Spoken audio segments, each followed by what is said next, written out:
চলো আজকের সমরেশ মজুমদারের সাতকাহনের 12তম পর্ব শুরু করা যাক। খুব দ্রুত থানার পাশ দিয়ে হাঁটছিলেন অমরনাথ। চোখের সামনে এখনও প্রতুলবাবু, কিংবা বলা যেতে পারে একটি মৃত নগ্ন শরীর, বিছানায় শুয়ে শুয়ে যার সর্বাঙ্গে ক্ষত দগদগ করছে। জীবনকালে যিনি ছিলেন দুর্দান্ত ব্যবসাদার প্রতুল বন্দ্যোপাধ্যায় এখনও অসহায় অবস্থায় খাটের ওপর পড়ে আছে। মাথার পাশে বসে আনা যে কাঁদছিল, তাতে বানানো ব্যাপার কিছু ছিল না। আনার কান্না এত স্বাভাবিক যে অমরনাথও ভাবাবেগে আক্রান্ত হয়েছিলেন। হরদেব ঘোষাল ঘরে ঢুকে এক পলক দৃশ্যটি দেখলেন, তারপর ছুটে গেলেন খাটের পাশে, কবজি টেনে পালস দেখার চেষ্টা করলেন। চোখের পাতা ধরে টানাটানির পর উদম শরীর থেকে খসে পড়া চাদরটিকে স্থানে ফিরিয়ে দিয়ে বললেন, যাই ডাক্তার ডেকে আনি। কান্না থামিয়ে আনা ফ্যালফ্যাল করে তাকালো। ডাক্তার? নিশ্চয়, প্রাণ আছে কি নেই বোঝার যোগ্যতা একমাত্র ডাক্তারের আছে। থাকলে তিনি চিকিৎসা করবেন, গেলে একটা সার্টিফিকেট দেবেন। ততক্ষণে গলা সাধা বন্ধ রাখো, গলা সাধা বন্ধ রাখো। এভাবে ফট করে মরে গেলে তোমার কোনো লাভ হবে না। ঘুরে দাঁড়িয়ে হরদেব অমরনাথকে দেখলেন। সঙ্গে সঙ্গে তার মুখে যেন দুশ্চিন্তা খেলে গেল। অমরনাথ বাবু, মনে হচ্ছে খুব দুর্বলভাবে নাড়ি চলছে। বাড়ি থেকে বেরিয়ে ডান দিকের মোড়ের মাথায় সন্তোষ ডাক্তার থাকেন, তাকে ডেকে আনবেন একবার। অমরনাথ ব্যস্ত হয়ে বললেন, নিশ্চয় নিশ্চয়। প্রায় ঝড়ের মতো দৌড়ে গেলেন অমরনাথ।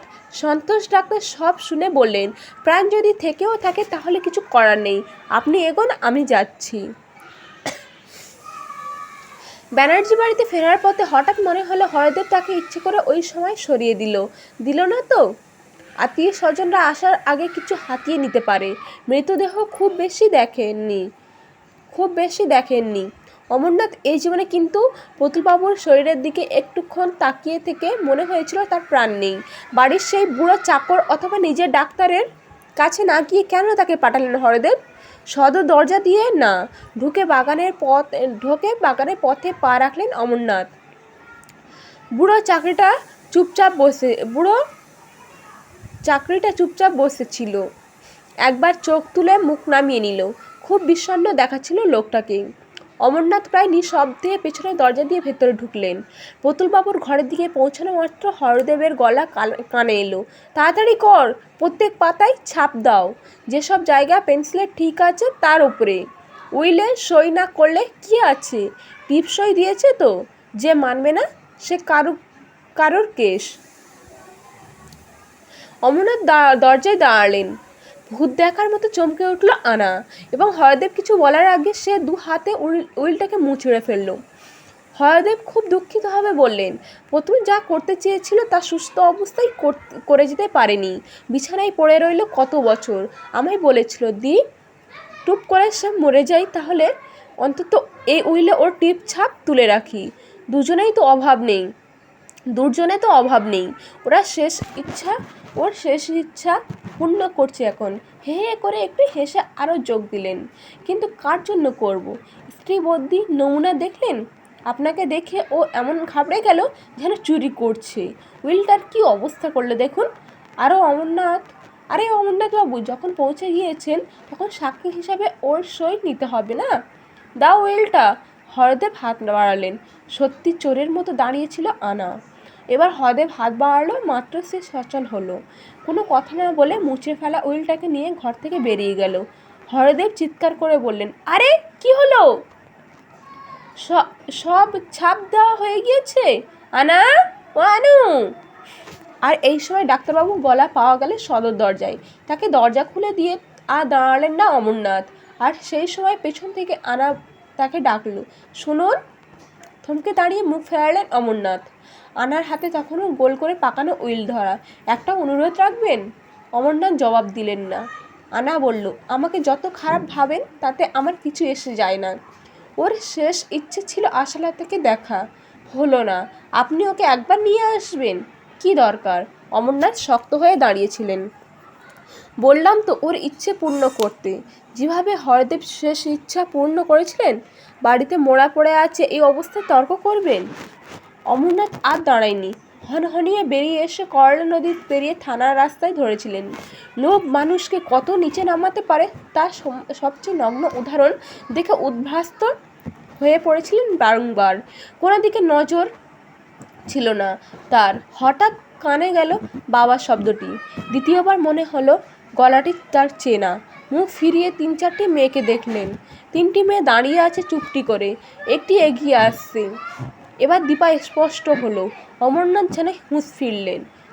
সামনে দাঁড়িয়ে দীপা জিজ্ঞাসা করলো, কি হয়েছে তোমার? ৩বার ডাকলাম, শুনতেই পাচ্ছ না? তুই এখানে? অমরনাথ স্বাভাবিক হতে চেষ্টা করেছিলেন। বা, আমরা কলেজে যাচ্ছি। তুমি কখন এসছো জলপাইগুড়িতে? আজ সকালে। অমরনাথ সত্যি কথাই বললেন। তাহলে আমার কাছে যাওনি কেন? দীপা জিজ্ঞাসা করলো। অমরনাথ ঘুরে দাঁড়ানো মেয়েদের দিকে তাকালেন। তারপর বললেন, দীপু, তোমার বন্ধুদের বলো কলেজে যেতে। তোমাকে আমার সঙ্গে যেতে হবে। কোথায়? দীপা অবাক হচ্ছিল। বলছি আগে ওদের ছেড়ে দাও, অনেকক্ষণ দাঁড়িয়ে রয়েছে। দীপা মেয়েদের কাছে গিয়ে কিছু বলল। তারা অমরনাথকে দেখতে দেখতে পোস্ট অফিসের দিকে হাঁটতে লাগলো। ফিরে এসে দীপা জিজ্ঞাসা করলো, কি হয়েছে বাবা? অমরনাথ এই প্রশ্নের জবাব না দিয়ে জানতে চাইল, এই সময় কলেজে গিয়ে অন্য কোথাও যাওয়ার জন্য কি হোস্টেলে থেকে অনুমতি নিতে হয়? না। দীপা মাথা নাড়ল। সে কি? তাহলে তো তোমরা যেখানে ইচ্ছে যেতে পারো। আমরা কলেজে পড়ছি বাবা, স্কুলে নয়। খারাপ জায়গায় যাবই বা কেন? দীপা হেসে ফেলেই গম্ভীর হওয়ার চেষ্টা করলো। কিন্তু তোমার আর কি হয়েছে বলো তো? কিছু লুকিয়ে যাচ্ছ? এই সময় একটা খালি রিক্সা সামনে দেখে অমরনাথ সেটাকে দাঁড় করালেন। ওঠো। দীপা আদেশ মান্য করলো। অমরনাথের পাশে বসে রিক্সাওয়ালাকে হাত তুলে ইশারা করলেন রাস্তা দেখিয়ে। এবং তখনই তার মনে হলো মেয়ে অনেক বড় হয়ে গেছে।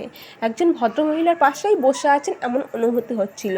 থানার পাশে রিক্সা ঝুলনা পুলের গায়ে এসে থামলো। অমরনাথ বুঝলেন তিনি ভুল রাস্তায় রিক্সাওয়ালাকে আসতে বলেছেন। করলা নদীর ওপর ঝুলনা পুলে রিক্সা উঠবেই না।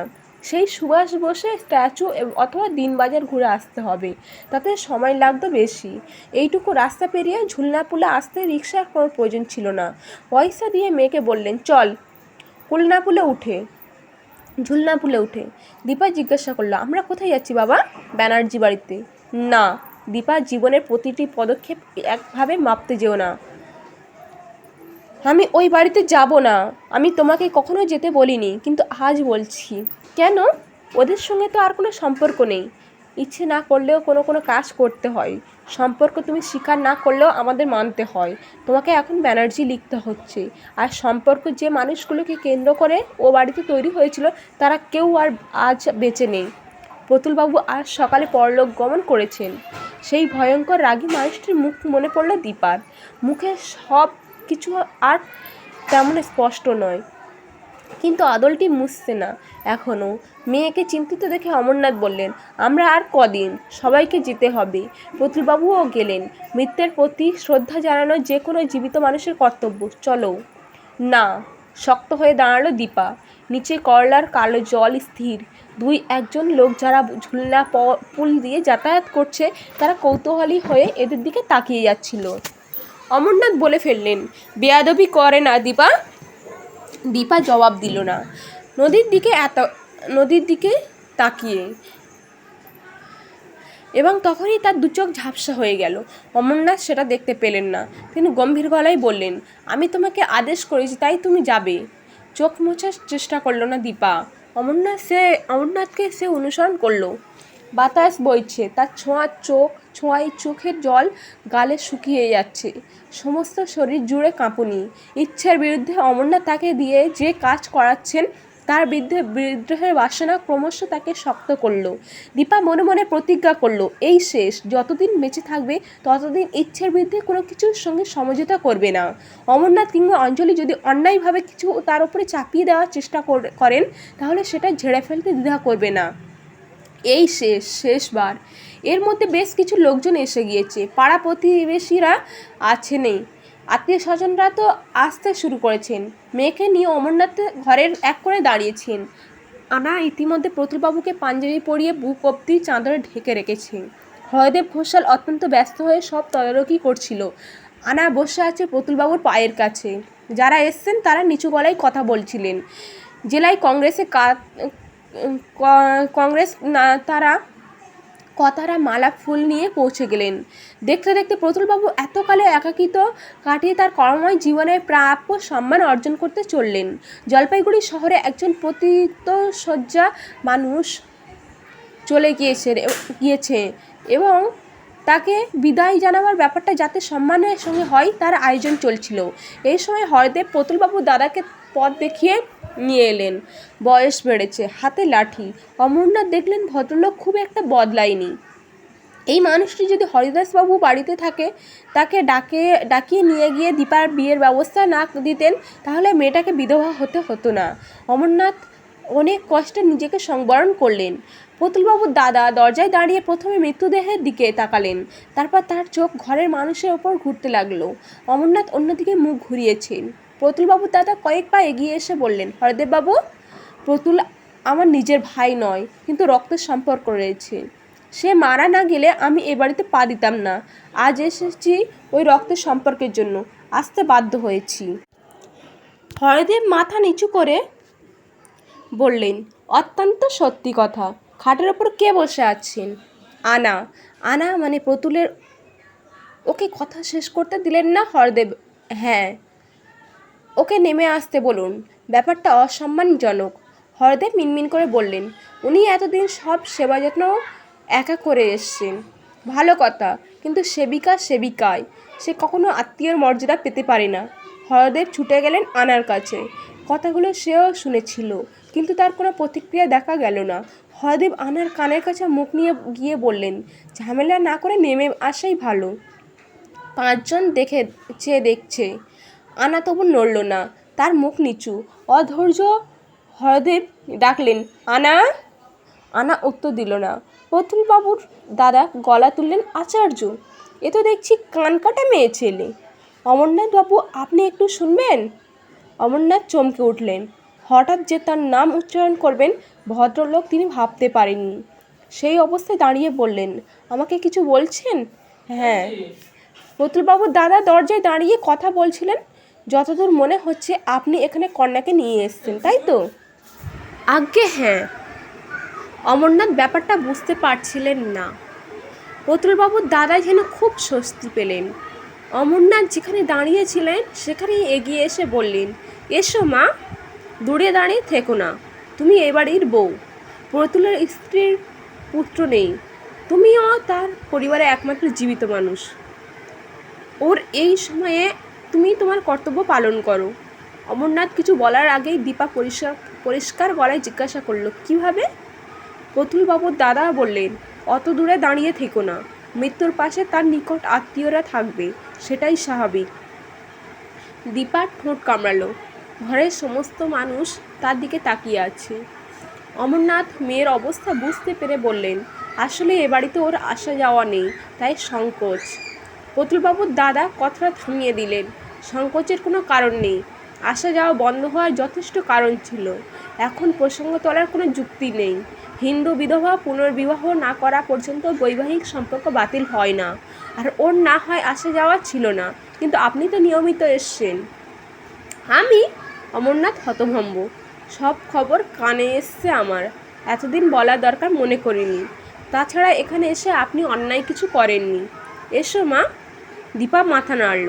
না, উনি যেখানে বসার যোগ্য মানুষ। মানে? প্রতুলবাবুর দাদা চমকে উঠলেন, এর পরিচয় তুমি জানো? হ্যাঁ, উনি আমাকে রক্ষা করেছিলেন। আমি বুঝতে পারছি না, বোঝার কি খুব দরকার আছে? ওই মহিলা যখন জীবন দিয়ে সেবা করে গেছেন বছরের পর বছর, তখন আপনারা কেউ বাধা দেননি, সাহায্য করতেও আসেননি। আজ কেন গায়ে পড়ে নিজের মতামত চাপিয়ে দিচ্ছেন? প্রতুলবাবুর দাদা অবাক হয়ে তাকালেন, তারপর ধীরে ধীরে ঘর থেকে বেরিয়ে গেলেন। অমরনাথ দেখলেন হরদেব খুব খুশি হয়েছে। শোক সংবাদ পেয়ে যারা এসছে তারা গুঞ্জন শুরু করলো। আনা ওই একই অবস্থায় বসে আছে। তার দিকে তাকিয়ে বিস্ময় বাড়ছিল অমরনাথের। ওই মহিলা প্রতুলবাবুর মৃত্যুর পরে হরদেবের নির্দেশ যখন মান্য করছিল তখন অন্য চেহারা ছিল।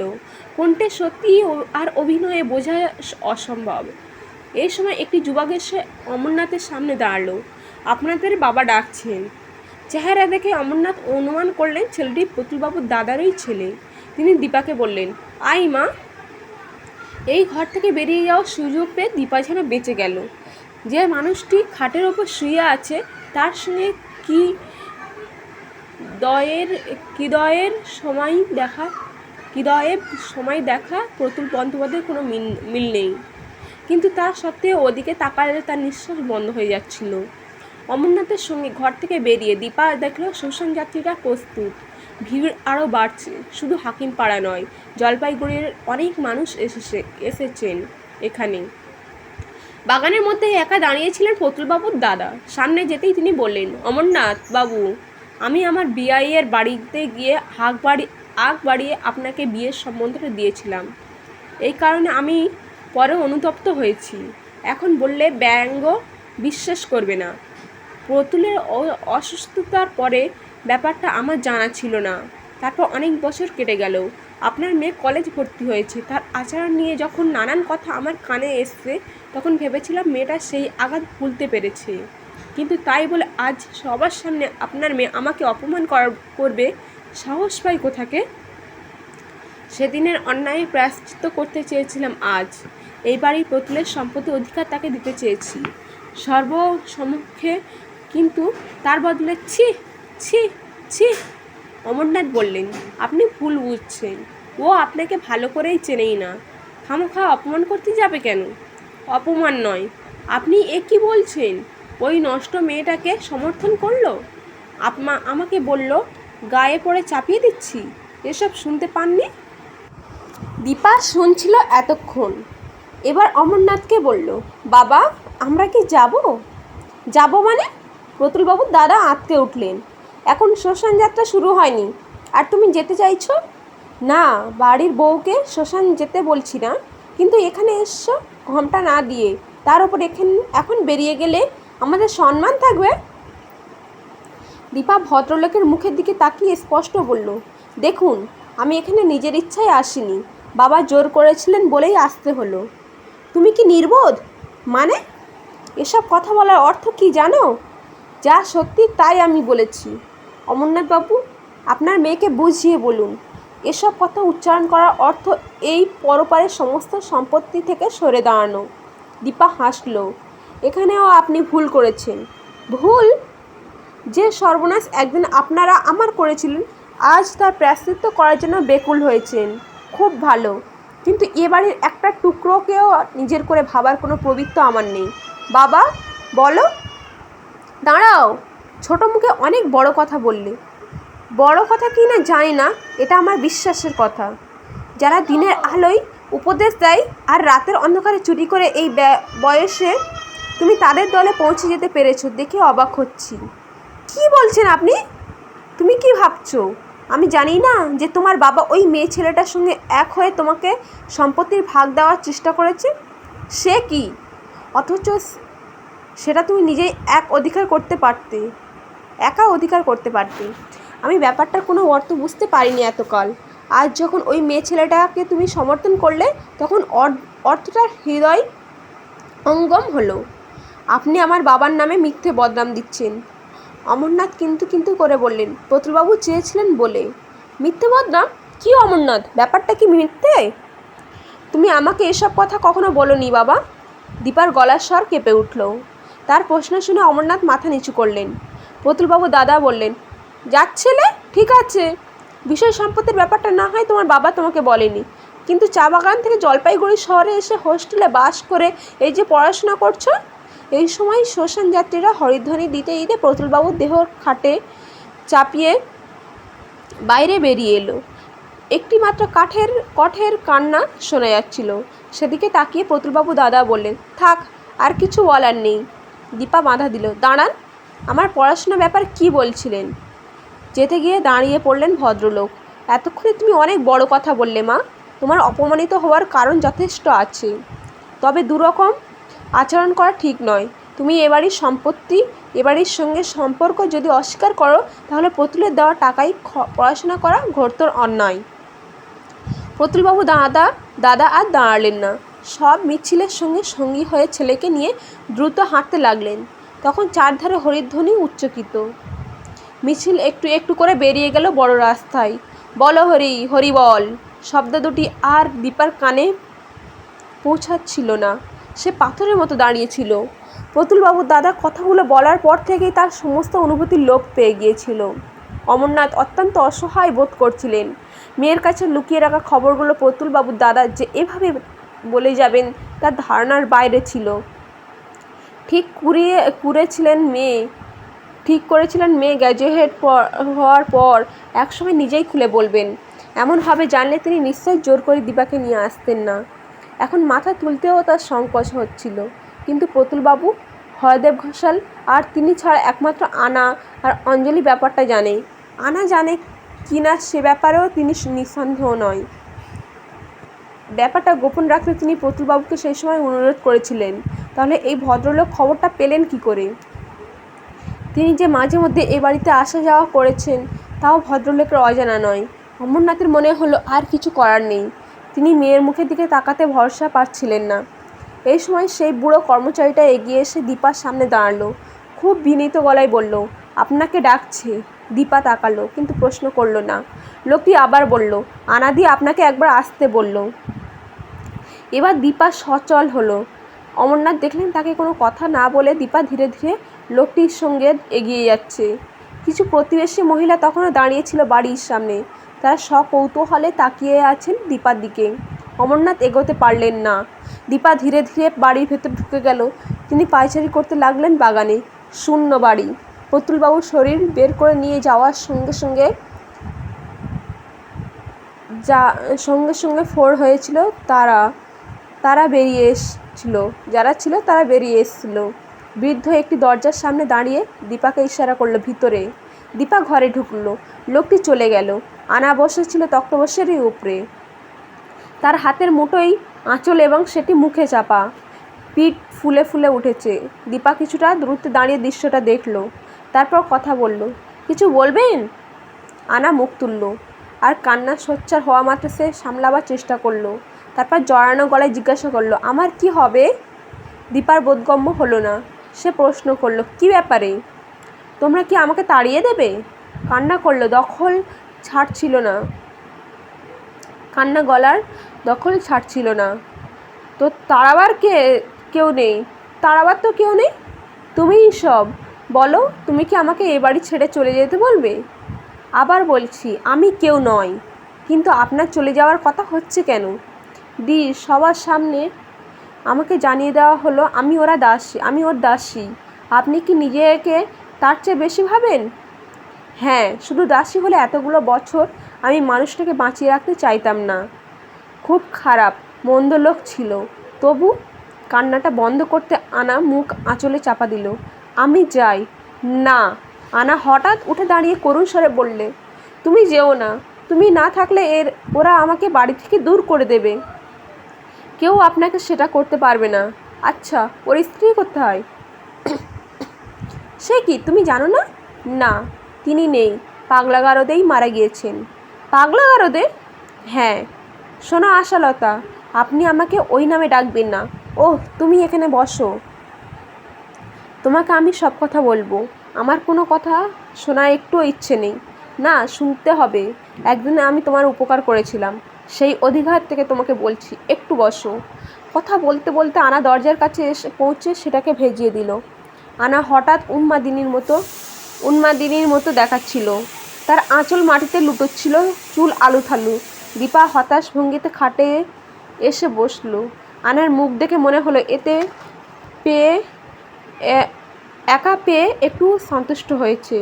হঠাৎ দীপার সামনে মেঝেতে বসে পড়ল আনা। দীপা প্রতিবাদ করতে গিয়েও থেমে গেল। আনা বলল, উনি তো মানুষ ভালো ছিলেন না। সারা জীবন টাকা আর মেয়ে মানুষ নিয়ে ফুর্তি করেছেন। ঘরের বউয়ের ক্ষমতা ছিল না তাকে সুখী করার। কোনো পুরুষ মানুষের চাহিদা রাক্ষসের মতো। একমাত্র রাক্ষসী না হলে সেটা মেটাতে পারে না। সেই কাজটা করেছিলাম আমি। তাকে ঘরে ফিরিয়েছিলাম। গিন্নিই আমাকে লেলিয়ে দিয়েছিল। ছেলের অসুখের পর তার মাথা সব সময় ঠিক কাজ করতো না। যাক, এসব কথা। গিন্নি চলে গেছেন পাগলাগারোতে থাকার সময়। খবরটা তোমার বাবা জানতেন, কর্তাকে জানানো হয়নি। কর্তা যখন প্রথম বিছানায় পড়লেন তখন থেকেই তার বিবেক দংশন আরম্ভ হলো। তোমার প্রতি যে অন্যায় করেছেন তার প্রায়শ্চিত্ত করতে চাইলেন। আনার নিঃশ্বাস নিতে একটু চুপ করতেই দীপা জিজ্ঞাসা করলো, উনি কি আমার পড়াশোনার জন্য টাকা দিয়েছেন? হ্যাঁ, জোর করেই। তোমার বাবা নিতে চাইছিলেন না, ওই হরদেব শকুনটা জোর করে নেওয়ালেন। নিশ্চয়ই সে ভাগ নিতে ছাড়েনি। তবে শুনেছি টাকাটা ব্যাংকে আছে, তা থেকে সুদ যায় তোমার কাছে। কত টাকা? ঠিক জানি না কত, আমাকে বিশ্বাস করে পুরোটা বলেননি। তারপর? উনি চাইতেন তুমি এ বাড়িতে এসে থাকো। ওর শরীর আরও খারাপ হতে লাগলো। এই সম্পত্তি তোমাকে দিতে চেয়েছিলেন। আমি বলতাম আমার কি হবে, তিনি বলতেন তোকেও কিছু দেব। শেষ দিকে যখন বুঝে গেলেন তুমি আসবে না, তখন আর সম্পত্তির ব্যাপার কিছু বলতেন না। আমি ভয় পেয়ে গেলাম। তোমার বাবার সঙ্গে কথা বলে একটা উইল তৈরি করলাম। আমি খুব চেষ্টা করেছিলাম ওকে দিয়ে সই করাতে, কিন্তু তখন ওর হাত উঠত না। এই সময় হরদেব শেয়াল আমাকে মতলব দিল। আমি একা মেয়ে মানুষ, শরীর এখনও শুকিয়ে যায়নি। পুরুষ মানুষের নজর চিতায় না ওঠা পর্যন্ত মরে না। ভাবলাম একদিন বাঘের হাতে ছিলাম, এখন না হয় শিয়ালের হাতে থাকি। প্রশ্রয় পেয়ে হরদেব মাথায় উঠল। সে তোমাকে ঠকাতে বলল। নতুন উইল হলো, সব সম্পত্তির বিষয় আসায় আমার নামে। তদারকি করবে। হরদেব দিনরাত বলতো সই করাতে। যিনি করবেন তার তখন আঙুল সরে না, বলল টিপ সই করাতে। করব করে যখন হলো তখন তিনি নেই, সময় হলো তখন তিনি নেই। ওই মোরা মানুষটার আঙুলে কালি মাখিয়ে ছাপ লাগাতে চেয়েছিল শেয়ালটা, আর তখন ভগবান আমাকে সম্মিত ফিরিয়ে দিলেন। সব ছিঁড়ে ফেলেছি।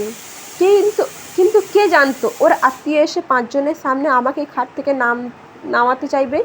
তুমি বলেছিলে সম্পত্তি চাই না, আমাকে কুকুর বেড়ালের মতো তাড়াবে, আর 5 ভূতে সব দখল করবে। করুক, কিন্তু তুমি বলো আমার অপরাধ কোথায়? দীপা কোনো জবাব দিল না। সে অবাক হয়ে আনার মুখের দিকে তাকিয়েছিল। যা শুনেছে তা কি সত্যি?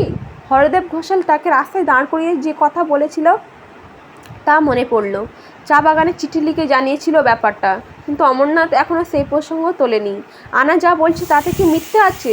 দুটো যোগ করলে তো এমনকি প্রতুলবাবুর দাদাও একই কথা বলে গেলেন। কেঁপে উঠল দীপা। সে কি করবে বুঝতে পারছিল না। অমরনাথ তাকে মিথ্যে কথা বলেছে? জলপাইগুড়ির বিখ্যাত চা বাগানের মালিক পড়াশোনার তাকে মেধাবীর জন্য বৃত্তি দেওয়া হচ্ছে না। আনা দীপার হাত ধরল। শোনো, তুমি আমাকে রক্ষা করো। কীভাবে?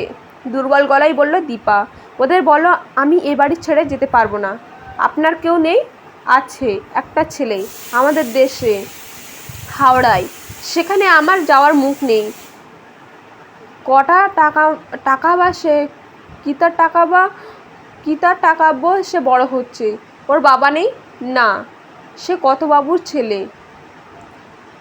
এখন হরদেব শেয়াল ছাড়া একথা কেউ জানে না। আমি বলতেও চাই না, এই পরিচয় দেওয়ার তো উপায় নেই, আইন মানবে না। আনা আরও ঘনিষ্ঠ হলো। তুমি হোস্টেলে থেকো না, এ বাড়িতে চলে এসো। তোমার মধ্যে এক ধরনের তেজ আছে, কেউ কাছে ঘেঁষতে সাহস পাবে না। আপনি আমাকে বাঁচাতে এ বাড়ি থেকে একদিন চলে যেতে সাহায্য করেছিলেন, আজ কেন? দীপা মাথা নেড়ে বললেন, উঠে দাঁড়ালেন। সত্যি কথা বলবো, তোমাকে বাঁচাবার চেয়ে সেদিন আমার মনে হয়েছিল তুমি চলে গেলে কর্তাবাবু আমি নিজের মতো করে পাবো। কেঁদে উঠল আনা। সেই মহিলার দিকে কয়েক সেকেন্ড অপলক তাকিয়ে ধীরে ধীরে বাইরে বেরিয়ে এলো দীপা। দরজায় বাইরে সেই বৃদ্ধ চাকরটি অসহায় চোখে তার দিকে তাকিয়ে আছে। দীপা কোনো দিকে লক্ষ্য না করে হাঁটছিল। মৃত্যু শোক নয়, একটি নির্মম সত্য শোষণ তার জীবনকে নিরক্ত করে দিয়েছে কয়েক মিনিটে। অমরনাথ মেয়েকে দেখে চমকে উঠলেন। দ্রুত পা চালিয়ে কাছে এসে তিনি উদ্বেগে প্রশ্ন করলেন, কি হয়েছে দীপু? দীপা অমরনাথের দিকে তাকালো। সেই দৃষ্টির সামনে তিনি কেঁপে উঠলেন। দীপা নিচু গলায় বলল, তুমি কেন এত লোভী হলে? ছি! মনোরমা একটা মোড়ায় বসেছিলেন, অঞ্জলি ভেতরের দরজায় দাঁড়িয়ে। সমস্যায় পড়লে তার হাত আঁচল তুলে ঠোঁটে চাপা দেয়। অমরনাথ তার চেয়ারে। সত্যসাধন মাস্টার এসে পড়াবেন এখনই। সত্যসাধন মাস্টারকে খবর দিয়ে এসেছিলেন বধূয়া। মনোরমা তাকে পাঠিয়েছিলেন। বিকেলের একটু আগে অমরনাথ জলপাইগুড়ি থেকে মেয়েকে নিয়ে বাড়ি ফিরে এলেন। মেয়ের সঙ্গে তার যাবতীয় সম্পত্তি, পরনে কলেজে যাওয়ার শাড়ি। আর বাড়িতে ফিরেই সে মনোরমা ঘরে ঢুকে দরজা বন্ধ করেছিল। অনেক ডাকাডাকিতেও খোলেনি। অঞ্জলি এবং মনোরমা অমরনাথকে কারণ জিজ্ঞাসা করেছিলেন। বাইরের ঘরে বসে অমরনাথ ধীরে ধীরে সব কথা খুলে বলেছিলেন এবং অনেকটাই অঞ্জলি জানা, কিন্তু মনোরমা প্রথম শুনল। তার খেয়াল হলো না যে ছেলে এতদিন কথাগুলো তাকে জানায়নি, বরং মনে হলো দীপা খুব বোকামি করেছে। তিনি বলেছিলেন, সমস্ত সম্পত্তি এমনি এমনি রেখে লোকটা চলে গেলে ভাবতে কেমন লাগছে, সব দীপা পাবে। আর অমরনাথ হাত নাড়ালেন। আমাকে আর জিজ্ঞাসা করো না, আমি খুব ছোট হয়ে গিয়েছি। কেন ছোট হবি কেন?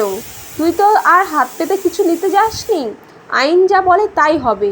তুই দীপার গার্জেন, ওর ভালোর জন্যই করেছিস। মনোরমা গজগজ করতে লাগলেন। ওইটুকুনি পুচকে মেয়ে মুখের ওপর বলল লাগবে না, আর তুই চুপ করে রইলি। কেমন বুদ্ধি তোর? অমরনাথ লক্ষ্য করেছিলেন মনোরমা বাবা না বলে গার্জেন বললেন। খট করে লেগেছিল শব্দটা, কিন্তু তিনি উপেক্ষা করলেন। প্রতুলবাবুর শ্মশানে নিয়ে যাওয়ার পর্বে আনা ওকে ভেতর ডেকে পাঠিয়েছিলেন। কি বলেছিল জানি না। তুই যেতে দিলি কেন ওকে ওই নষ্ট মেয়ে ছেলেটার কাছে? বাড়ির ঝি হয়ে বাবুর সম্পত্তির দিকে হাত বাড়াচ্ছে, সাহস কি? মনোরমা মুখ ঘুরিয়ে নিলেন। অঞ্জলি এই প্রথম কথা বলল। আপনি তাকে দেখেননি মা? আমি দেখেছি। কে বলবে বাড়ির ঝি? পোশাক ধমক দেখে যে কোনো পুরুষেরা মাথা ঘুরে যাবে। উনি যে ওখানে যেতেন তাতেই আমার আপত্তি ছিল। বাজে বকো না তো তুমি, মনোরমা ধমক দিলেন। তারপর গলা নামিয়ে বললেন, তারপর কি হলো? আনার ব্যাপার নিয়ে অঞ্জলির দেওয়া খোঁচাটা ভুলতে চাইলেন অমরনাথ। হ্যাঁ, আনার শরীরে একটা আকর্ষণ শক্তি আছে, অস্বীকার করার উপায় নেই। তবে তিনি নিজেকে খুব সংযত রেখেছেন। মায়ের প্রশ্নের জবাব দিলেন তিনি।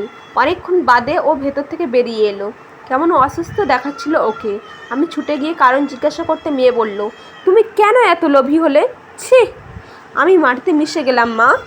যাকে এইটুকুনি থেকে কোলে পিঠে করে মানুষ করেছি, তার মুখ থেকে আমাকে এই কথা শুনতে হলো? আমি কার জন্য লোভ করেছি? নিজের জন্য? দু হাতে মুখ ঢাকলেন অমরনাথ। প্রতুলবাবুর বাড়ি থেকে বেরিয়ে দীপা তার দিকে যে দৃষ্টিতে তাকিয়েছিল তা কিছুতেই মন থেকে সরিয়ে ফেলতে পারছেন না তিনি। বাড়ির সামনে তখন কেউ নেই। প্রশ্নটা শুনে জবাব দিতে পারেননি অমরনাথ। হয়তো জবাবের আশাও করেনি দীপা, কারণ খানিক দাঁড়িয়ে সে ধীরে ধীরে হাঁটতে আরম্ভ করেছিল। অমরনাথ বুঝতে পারছিল না তার কি করা উচিত।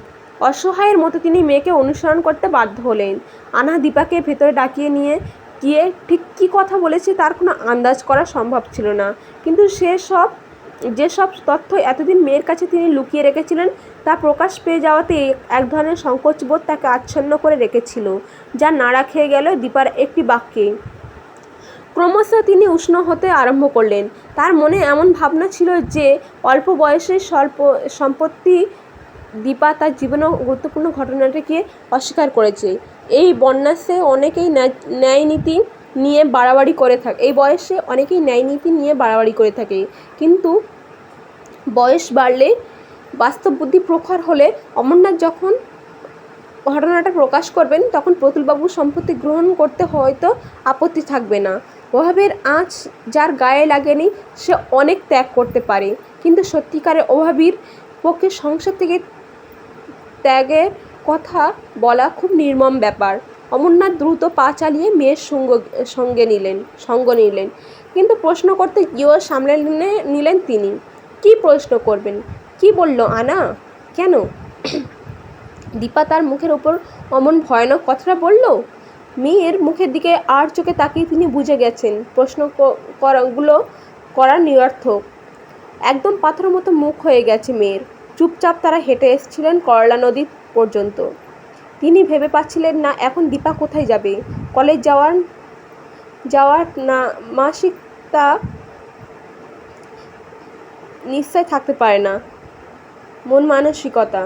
তার মনে হলো ওকে চা বাগানে নিয়ে যাওয়া উচিত। এই মানসিক মাটালের সময় অঞ্জলি উপস্থিত ওকে সাহায্য করবে না, কিন্তু কলেজ খোলা থাকলে হোস্টেল থেকে ছুটি পাওয়া যায় কি না তা তার ধারণা ছিল না। ঝুলান ব্রিজের ওপর তিনি প্রথম কথা বললেন, এখন হোস্টেলে গেলে বড়দিকে পাওয়া যাবে? দীপা দাঁড়িয়ে পড়েছিলেন। কেন? না মানে আমি ভাবছি তুই যদি কদিন বাড়ি থেকে ঘুরে আসতিস ভালো হতো। আমি চা বাগানেই যাচ্ছি। দীপা আবার হাঁটা শুরু করলো। বাকি পথে কোনো কথা হয়নি। হোস্টেলে পৌঁছে গেস্ট রুমে পৌঁছেছিলেন অমরনাথ। যেন একটা বিরাট ঝড় আজ বয়ে গেল। আর যাই হোক, মেয়ের মুখে নিজে বা সম্পর্কে অমন কথা শুনতে হবে। ক্রমশ শূন্যতাবোধ ঘিরে ধরছে তাকে। অমরনাথ দেখলেন বড়দি বের হচ্ছেন তার কাজে। তিনি চটজলদির সামনে গিয়ে নমস্কার করলেন। নমস্কার, আমার মেয়ে দীপাকে একটু বাড়ি নিয়ে যেতে চাই, যদি আপনার আপত্তি না থাকে। এখন তো কলেজ খোলা, কোনো জরুরি কারণ আছে? হ্যাঁ, আনাদের নিজেকে সামলে নিলেন অমরনাথ। আত্মীয় শব্দটা ব্যবহার করলে যদি আবার দীপার কাছে বিপদে পড়তে হয়। তিনি বললেন, একজন খুব কাছের মানুষ মারা গিয়েছেন। ওহো, তাহলে তো নিশ্চয়ই যাবে। ও আছে হোস্টেলে? হ্যাঁ। সে কি কলেজে যায়নি? যাচ্ছিল, পথে আমার সঙ্গে দেখা হয়েছিল। ও ঠিক আছে, নিয়ে যান। তবে এখন তো রোজ ক্লাস হচ্ছে, বেশি দিন অ্যাবসেন্ট থাকলে ও পিছিয়ে যেতে পারে। বড়দি চলে গেলেন। জিনিসপত্র নিয়ে দীপা যখন নেমে এলো নিচে, তখন অমরনাথ অবাক হয়েছিলেন। ট্রেনের ট্রাঙ্কতে না হয় জামা কাপড় বইপত্র নিচ্ছে, কিন্তু বিছানা নিয়ে যাওয়ার তো কোনো কারণ নেই। তিনি একটি বিরক্ত গলায় কারণটা জানতে চেয়েছিলেন। দীপা অমরনাথের মুখের দিকে না তাকিয়ে জবাব দিয়েছিলেন, এগুলো বাড়ি থেকেই এনেছিলাম। এখানে রেখে যাওয়ার তো কোনো মানে হয় না। মানে হয় না? ফিরে এসে শোবে কোথায়? আমি তো ফিরে আসবো না মানে? প্রায় আকাশ থেকে পড়েছিলেন অমরনাথ। আমি আর পড়ব না। এবার তার মুখের দিকে তাকিয়েছিল দীপা। পড়বে না? সে কি? কথা খুঁজে পাচ্ছিলেন না তিনি। হ্যাঁ, চলো। আমি বুঝতে পারছি না তুমি কি বলছো। তুমি এতদিন আমাকে সত্যি কথা বলোনি। তুমি বলেছিলে মিস্টার রায় আমাকে আমার রেজাল্ট দেখে ওর ফান্ড থেকে পড়াশোনা খরচ দিচ্ছেন। এত টাকা ভালো অবস্থায় মেয়েরাই পায় না বলে আমার কেমন লেগেছিল, কিন্তু তোমার কথা আমি বিশ্বাস করেছিলাম। এখন যখন জানতে পেরেছি তুমি ওদের কাছ থেকে হাত পেতে টাকা নিয়ে ব্যাংকে রেখে আমাকে পড়াচ্ছ, তখন আর সেই টাকায় পড়ার ইচ্ছে আমার নেই। ফাঁপড়ে পড়লেন অমরনাথ এবং সেটা ঢাকাতে প্রায় চিৎকার করে উঠলেন, তুমি বড্ড বাড়াবাড়ি করছো। কী টাকা দিচ্ছে? কোথাকে টাকা আসছে? এসব তোমার ভাবার কোনো দরকার নেই। তোমার কাজ পড়াশোনা করা, সেইটাই করো। দীপা তাকিয়ে দেখল হোস্টেলের কাজের লোক বা অমরনাথের কথা বলার ধরনে আকৃষ্ট হয়ে উঁকিঝুঁকি মারতে আরম্ভ করেছে। সে বলল, এসব কথা এখানে দাঁড়িয়ে না বললেই ভালো হয়। তুমি কি যাবে? ওই প্রশ্নের পর আর কথা বাড়ায়নি অমরনাথ।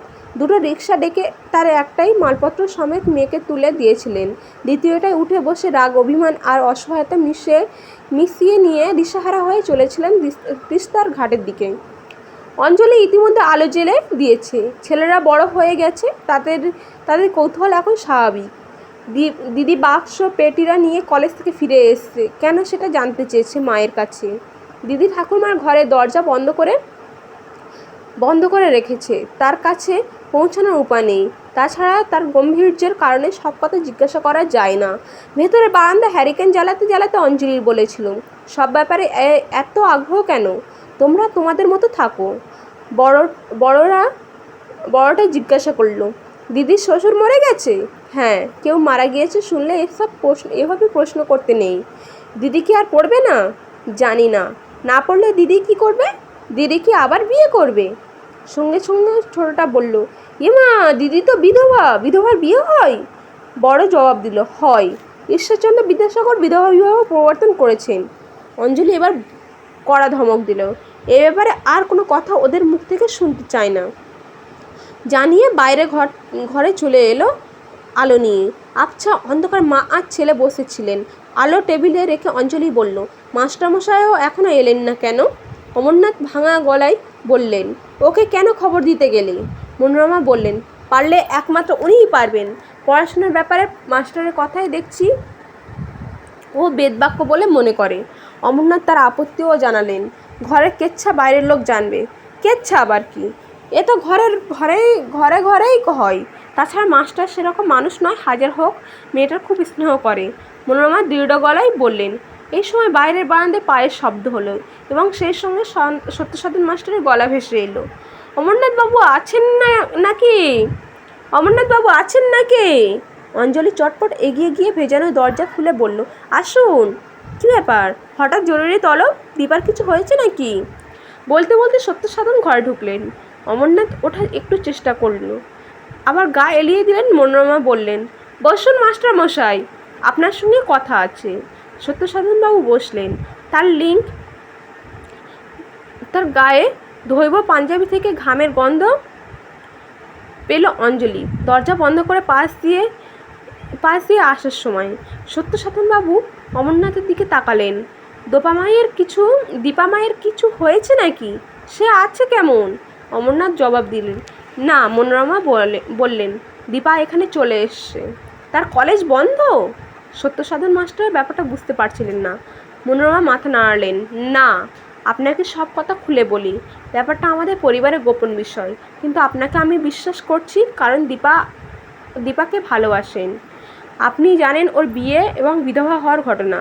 সেসব মন থেকে সরিয়ে ফেলেছিল। আপনি তখন ওকে সাহায্য করেছিলেন।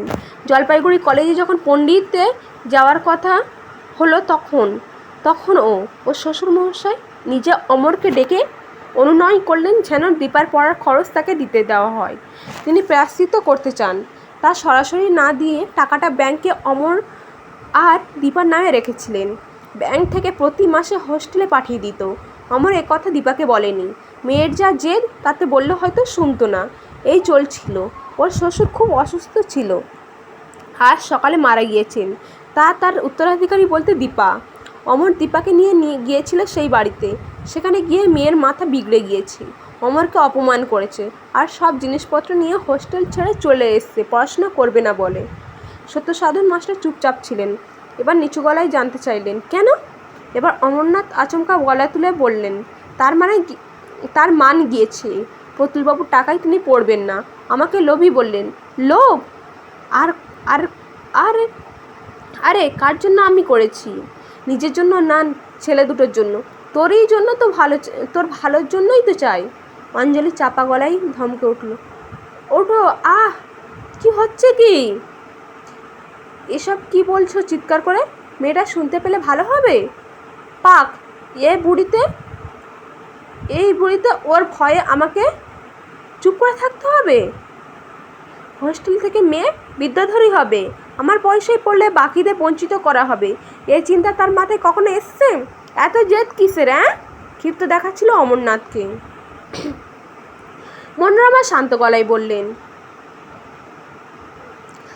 অমর, তুই যদি এমন করবি তাহলে আর কথা বলে লাভ কি? মাস্টারমশাইকে কষ্ট দিয়ে ডেকে আনলাম। অমরনাথ হাত নাড়লেন অসহায়ভাবে, কিন্তু মুখে কোনো কথা বললেন না। সত্যসাধন মাস্টার চুপচাপ শুনছিলেন এতক্ষণ। এবার বললেন, আমি একটা কথা সাপোর্ট করি না। অমরনাথবাবু তার গুরুজন, ওনারা সে যদি অপমান কইরা থাকে তাহলে এতদিনের সব শিক্ষা বৃথা ও মাতা দেবতার মতো। হয়তো হতো যদি আমি নিজের বাবা হতাম। আমি কোকিলের ডিমকে নিজের ডিম ভেবে এতকাল তা দিয়েছি। অমরনাথ আক্ষেপ করলেন। হঠাৎ অঞ্জলি চাপা গলায় ধিক্কার দিয়ে উঠল। ছি! শব্দটা এমন জোরালো ছিল যে ঘরের সবাই একই সঙ্গে তার মুখের দিকে তাকালো।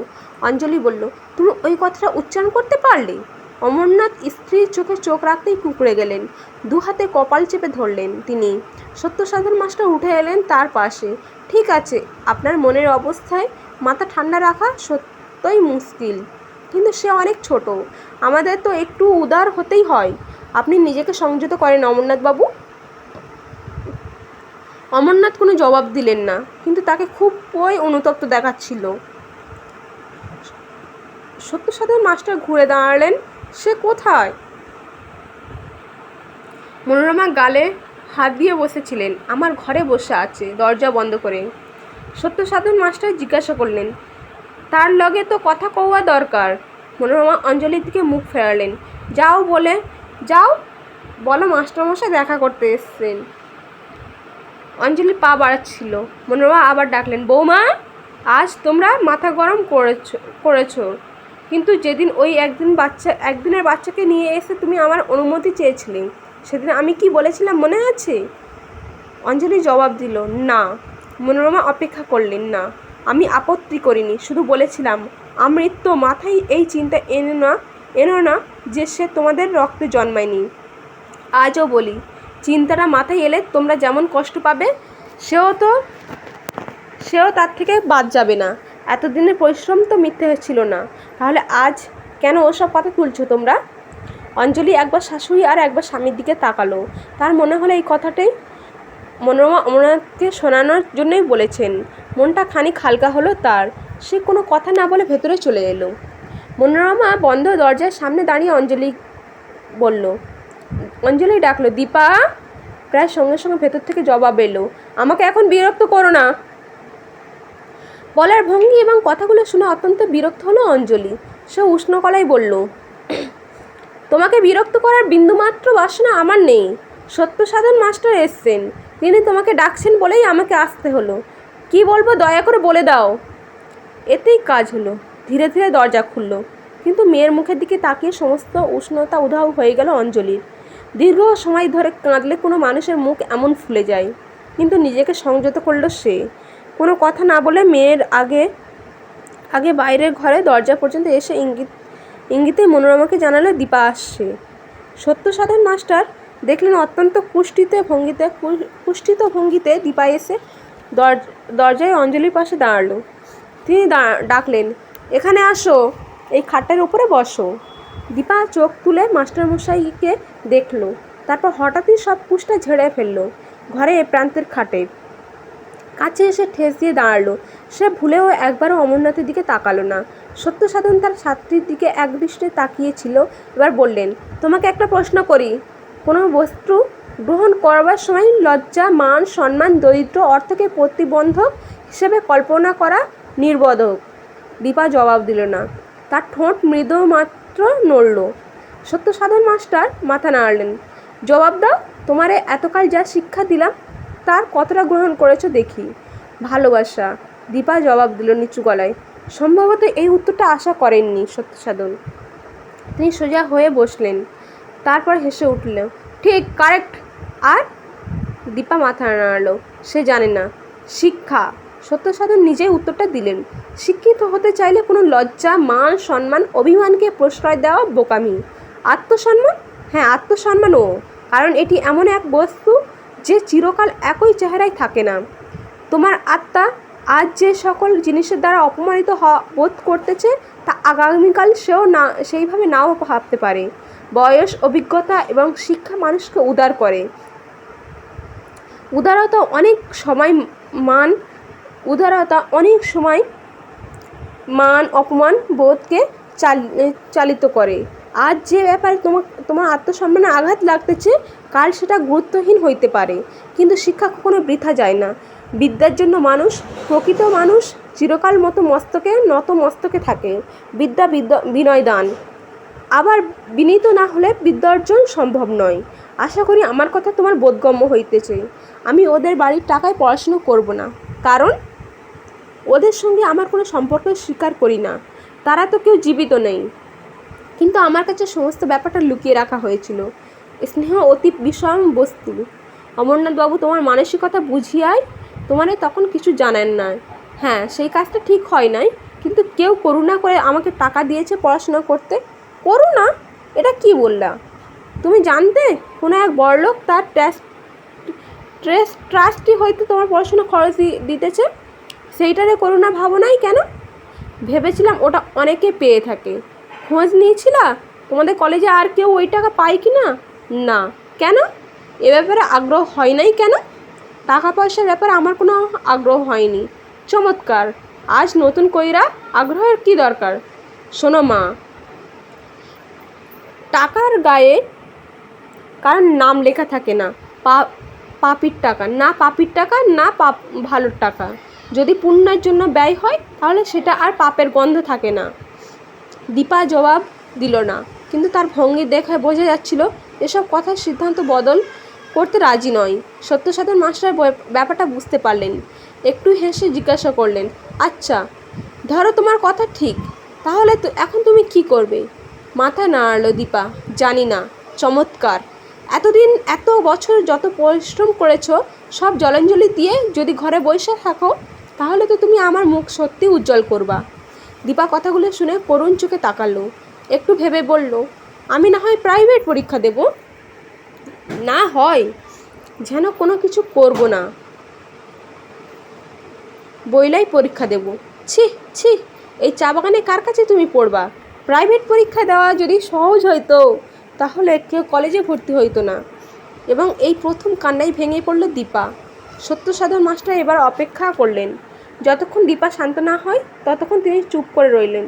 নিঃশ্বাস খানিক স্বাভাবিক হয়ে দীপা বলল, ওদের টাকায় পড়াশোনা করার কথা ভাবলে মনে হয় গায়ে নোংরা লাগলো। বিয়ে দুদিনের কথা তখন কিছুতেই ভুলতে পারি না।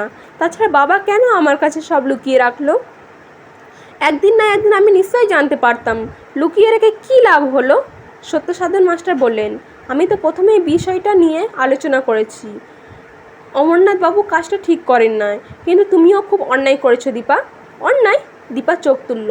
নিশ্চয়। বিদ্যার গায়ে কাদা লাগে না। কেউ যদি কোনোদিন কোনো খারাপ কাজ করে তাহলে নিজেকে রেকটিফাই করা চলবে না। এ কী ধরনের কথা? তুমি তো অনেক সময় ভুল কার্য পরে আমার কাছে ক্ষমা চাইছো।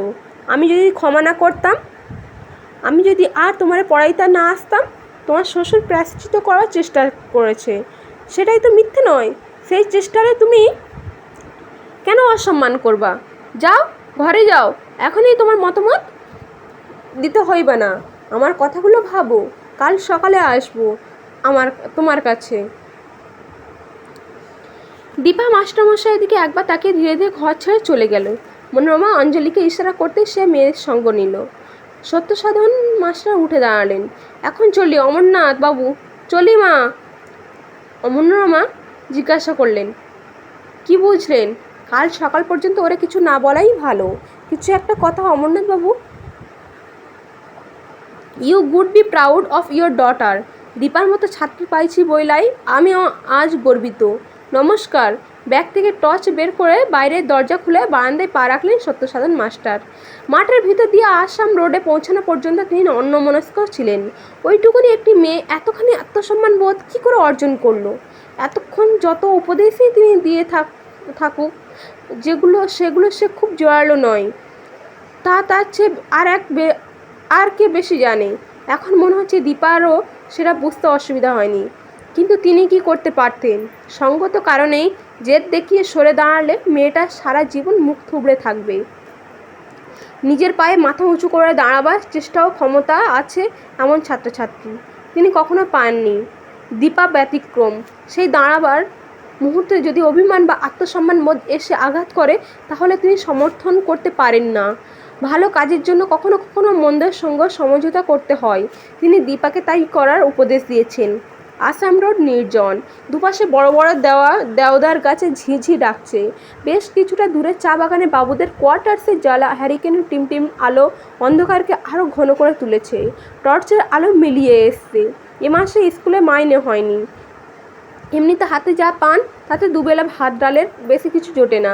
ব্যাটারি কেনার টাকা এখনই জোগাড় করার কথা চিন্তা করতে পারেন না তিনি। তাই পথ চলতে চলতে মাঝে মাঝে সুইচ টিপে টর্চ নিভিয়ে রাখছিলেন। একবার জেলে যতটা হাঁটা যায়। আঙ্গাভা ভাষার পুলের কাছে এসে তিনি মানুষটাকে দেখতে পেলেন। টর্চের আলো পায়ের কাছে ফেলে জিজ্ঞাসা করলেন, কে? আমাকে তো চেনার কথা, কোনো কারণ নেই। গলার স্বরে বোঝা গেল বক্তার বর্ণা হয়েছে কিন্তু ব্যক্তিত্ব অটুট। কাছাকাছি হতে সত্যসাধন আবিষ্কার করলেন মানুষটির পরনে গেরুয়া লুঙ্গি এবং ফতুয়া, কাঁধে ব্যাগ আছে আর মুখে সাদা দাড়ি। তাকে এটা দেখার জন্য টর্চ জ্বালাতে হয়েছিল। আপনাকে এর আগে তো দেখি নাই। হ্যাঁ, আমি এইমাত্র পৌঁছেছি। চা বাগানটা কি ওইদিকে? আঙ্কে হ্যাঁ। কার কাছে যাইবেন? মানে এই অন্ধকার তো ঠাওয়ার করা মুশকিল। আপনি আগে আসেন নাই? আপনার তো অসুবিধা আরও বেশি। অমরনাথ মুখোপাধ্যায়? সে তো এই চা বাগানে চাকরি করে। হ্যাঁ, আমি তার কোয়ার্টার্সে ছিলাম এতক্ষণ। ঠিক আছে, চলেন, আমি আপনার নিয়ে যাই। সত্যসাধন মানুষটাকে নিয়ে হাঁটা শুরু করলেন। বেশ কৌতূহল হচ্ছিল তার। হাঁটতে হাঁটতে জিজ্ঞাসা করলো, আপনি সন্ন্যাসী বইলা মনে হয়? হ্যাঁ, যোশী মঠের কাছে আমার আশ্রম। নিজের প্রয়োজনে অনেক খোঁজাখুঁজি করে এখানে এসেছি। আপনি ওদের ভালো করে চেনেন? ঘনিষ্ঠভাবে চিনি। অমরনাথবাবুর কন্যার গৃহশিক্ষক ছিলাম আমি। ছিলেন মানে? ছাত্রী বড় হইয়া কলেজে ভর্তি হইয়াছে। ও, আর কে কে আছে ওদের বাড়িতে? অমরনাথবাবুর স্ত্রী, 2 পুত্র, মা। সন্ন্যাসী নিঃশ্বাস ফেললেন। অমরনাথের জননী জীবিত? আজ্ঞে হ্যাঁ। তাকে তো তেমন বয়স্ক মনে হয় না। কিছু যদি মনে না করেন, আপনার লগে ওদের কি সম্পর্ক? এখন কোনো সম্পর্ক নেই, বুঝতেই পারছেন। আমি কিছুই জানি না। আসাম রোড ছাড়িয়া মাঠের ভেতর দিয়ে ততক্ষণে তারা অমরনাথের কোয়ার্টার্সের সামনে পৌঁছে গিয়েছেন। সত্যসাধন মাস্টার দরজায় কড়া নাড়তেই ভেতর থেকে অঞ্জলির গলা পাওয়া গেল। কে? সত্যসাধন বললেন, আমি মাস্টার মশাই, একটু দরজাটা খোলেন। অঞ্জলি হ্যারিকেন হাতে দরজা খুলতেই সত্যসাধন মাস্টার বললেন, ইনি আপনাদের লগে দেখা কইরাতে আইসেন। আমি কোয়ার্টার্সে চিনিয়া দিলাম। অঞ্জলি হারিকেন উপরে তুলতেই গেরুয়া বসনধারী সন্ন্যাসীকে দেখতে পেল। সে খুব আশ্চর্য হয়ে বলল, বসুন। সন্ন্যাসী বলল, তোমার পরিচয় জানতে পারি? সত্যসাধন জবাব দিলেন, উনি অমরনাথবাবুর পরিবার। ও, সে কোথায়? অঞ্জলি বলল, উনি খুব ক্লান্ত শুয়ে আছেন। ও, অমরনাথের জননীকে ডেকে দেওয়া যেতে পারে? আপনি ভেতরে এসে বসুন। সন্ন্যাসী একটু ইতস্তত করে বাইরে ঘরে ঢুকে নিজেই মোড়া টেনে নিলেন। অঞ্জলি দশাশয় মানুষটির দিকে সভয়ে তাকান। খুব সাধারণ চেহারায় মানুষ নন। ইনি এমন ধারণে জন্মালো। সত্যসাধন মাস্টার বললেন, আমি তাইলে চলি, নমস্কার। বাইরের দরজাটা বন্ধ না করে অঞ্জলি ভেতরে এলো। শোয়ার ঘরে অমরনাথ তখন খাটে লম্বা হয়ে চোখে হাত চাপা দিয়ে পড়ে আছেন। অঞ্জলি তার কাছে এসে চাপা গলায় বলল, শুনছো? একজন সন্ন্যাসী এসে প্রথমে তোমার, তারপর মায়ের খোঁজ করছেন। বাইরের ঘরে বসে আছেন। হাত সরালেন চোখ থেকে অমরনাথ। সন্ন্যাসী? ধুর, চলে যেতে বলো। কি করে বলবো মানে? রাত দুপুরে সন্ন্যাসীর কথা বলার মেজাজ এখন আমার নেই। বলে দাও, ধর্মটর্মে আমার কোনো আস্থা নেই। মুখ বেজার করলেন অমরনাথ। শুধু পয়সা বাগাবার ধান্দা। উনি মায়ের সঙ্গে দেখা করতে চাইছেন। বেশ তো, মাকে গিয়ে বলো। মেয়েটার এই অবস্থা, আর বাড়িতে সন্ন্যাসী এলো, কোনো যোগাযোগ আছে কি না কে জানে। বিড়বিড় করতে করতে অঞ্জলি মনোরমার ঘরের দিকে পা বাড়ালো। দরজা ঠেলে দেখলো দীপা খাটের ওপর চুপচাপ বসে আছে। মনোরমা তার ঠাকুরের সামনে বাবু হয়ে বসে জপ করছিলেন। অঞ্জলি মৃদু গলা বলল, মা। মনোরমা প্রথমবারে সাড়া দিলেন না, দ্বিতীয়বার নিঃশ্বাসে তাকালেন। অঞ্জলি বলল, একজন সন্ন্যাসী এসছেন, আপনার সঙ্গে দেখা করতে চাইছেন। মনোরমার মুখে বিরক্তি ফুটে উঠল। জপের সময় তিনি কথা বলতে চান না। আজ বিকাল থেকে বাড়িতে যে ঝড় বইছে তাতে ঠাকুরের সামনে নিশ্চিন্তে বসার সুযোগ পায়নি। তিনি মুখ ঘুরিয়ে আবার জপে মন দিলেন। অঞ্জলি বুঝলো শাশুড়ি উঠবে না এখন। সে বলল, ওকে বসিয়ে রাখছি। মনোরমা ঈষৎ ঘুরে দীপাকে ইঙ্গিত করলো। ইঙ্গিতটা দীপা বুঝলো। সে খানিকটা অনিচ্ছা নিয়ে খাট থেকে নেমে ঘর ছেড়ে বেরিয়ে এলো। ব্যাপারটা অঞ্জলিকে আহত করলো। দীপাকে না পাঠিয়ে মনোরমা তাকে এই ইশারাটা করতে পারতেন। দীপা ততক্ষণে ভেতরে ঘরে দিয়ে পা বাড়িয়েছে। কৌতূহল নিয়ে অঞ্জলি অভিমান সত্ত্বেও মেয়েকে অনুসরণ করলো। বাইরের ঘরে পৌঁছে দীপা দেখলো সন্ন্যাস তার দিকে তাকিয়ে আছেন। লোকটির চাহনি অত্যন্ত সতেজ। দীপা বলল, ঠাকুমা এখন ব্যস্ত, কি বলবেন আমাকেই বলতে পারেন। সন্ন্যাসী হাসলেন। সব পাত্রে কি সব জিনিস রাখা যায়? তোমার ঠাকুমা কখন ব্যস্ততা মুক্ত হবেন? দীপা জিজ্ঞাসা করলো, কি ব্যাপার বলুন তো? আপনি কি ঠাকুমাকে চেনেন? এ প্রশ্ন অবাস্তব। চিনতে পারা খুব কঠিন কর্ম। তোমার নাম কি? দীপা বলি। তোমার বিবাহ হয়েছিল? একথা সবাই জানে, কিন্তু তুমি খুব তেজি মেয়ে। ভালো, খুব ভালো। দেখো, আমি তোমাদের এখানে ভবিষ্যদ্বাণী করতে আসিনি। আমি এসেছি আমার প্রয়োজনে। তোমার বাবা কি একবার এখানে আসতে পারবে না? এই সময় পেছনে চটির আওয়াজ হলো। দীপা ঘাড় ঘুরিয়ে দেখলো অমরনাথ দরজায় এসে বসেছেন। বললেন, কি ব্যাপার বলুন? রাত দুপুরে কারো কাছে আসা ঠিক নয়। সন্ন্যাসী হাসলেন। তোমার নাম অমরনাথ?